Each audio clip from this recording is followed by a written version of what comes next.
ఈ బార్బెల్ గాడు ఏదో అంటున్నాడు చూడండి. నాకైతే ఇది నచ్చదండి. ఎలా ఉంటదంటే, ఇప్పుడు ఏదైనా ఎగ్జామ్ గాని ఏదైనా ఉందనుకో, అందరూ బా రాయాలి అందరూ అనేది ఒక ఎక్స్‌పెక్టేషన్ ఉంటది. కానీ ఎవరు సరిగ్గా చేయనప్పుడు ఒక ఎగ్జాంపుల్ తీసుకొచ్చి ఈయన చూడండిరా అంటాం కదా! అలా అయిపోయింది ఇప్పుడు పరిస్థితి. సినిమాలు చూడడం మానేరా నువ్వు. నీకు నచ్చే సినిమా ఎవడు తీయలేడురా. నువ్వు మంచిగా ఒక పని చెయి. నువ్వు సినిమాలు చూడడం మానేయి. సినిమాలకి రివ్యూ ఇవ్వడం మానేసి, క్రిస్టోఫర్ నోలన్ సినిమాలు ఉంటాయి. ఆయన ఫిజిక్స్ లెసన్స్ రాసుకుంటూ కూర్చుంటాడు. ఆయన్ని అడుక్కొని కొన్ని లెసన్స్ తెచ్చుకో. వాటికి రివ్యూస్ ఇయి. 100 మందికి నచ్చిన సినిమా నీకెందుకు నచ్చట్లేదురా? ఎందుకంటే నువ్వు బొక్కలు ఎతకడానికి మాత్రమే సినిమాలు చూస్తావు. ఇంకా ఫిజిక్స్, మ్యాథ్స్ అయితే ఇంక మర్చిపోండి. అదే చెప్తాను. ఎందుకు మర్చిపోవాలని నాకు ఫ్రస్ట్రేషన్ వస్తది గానీ, ఇంక సరే ఎవరో వచ్చి అటాక్ చేస్తారు. హీరో గారు ఇంక సంపేసి, ఎగిరేసి, గాల్లో ఏసి కొడతా ఉంటారు. కమర్షియల్ సినిమాకి అనాలిసిస్ చేస్తావేంట్రా నువ్వు? ఎంటర్‌టైన్‌మెంట్ రా కమర్షియల్ సినిమా అంటే. అదేమన్నా లాజికల్ థ్రిల్లరా? సైకలాజికల్ థ్రిల్లరా?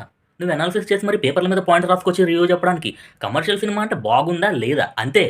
అంతకు మించి ఇంకేం లేదు కామన్ ఆడియన్స్‌కి. ఇక్కడ మాత్రం చాలా కన్వీనియన్స్, చాలా ఇష్యూస్ ఉన్నాయి నాకు మాట్లాడదాం. ఓకే. పేపర్‌లలో ఏదో సిలబస్ రాసుకొని వచ్చినట్టు వస్తావేంట్రా? ఏంటంటే సినిమాలో 90 పాజిటివ్స్ ఉండి 10 నెగెటివ్స్ ఉంటే ఆ 10 మాత్రమే నోట్ చేసుకొస్తాడు. ఆ పాజిటివ్స్ గురించి పక్కన పెట్టేసి ఆ 10 నెగెటివ్స్ మాత్రమే చదువుతాడు. ఎట్లా అంటే ఆ 10 నెగెటివ్స్‌లో ఇది లేదు, ఇది లేదు, ఇది లేదు అని చెప్తాడు. అది లేదు అంటే సినిమాలో ఇన్ని లేవా అని పబ్లిక్ ఫీల్ అయ్యి సినిమాకెళ్ళడం మానేస్తున్నారు ఇలాంటి వాళ్ళ వల్ల.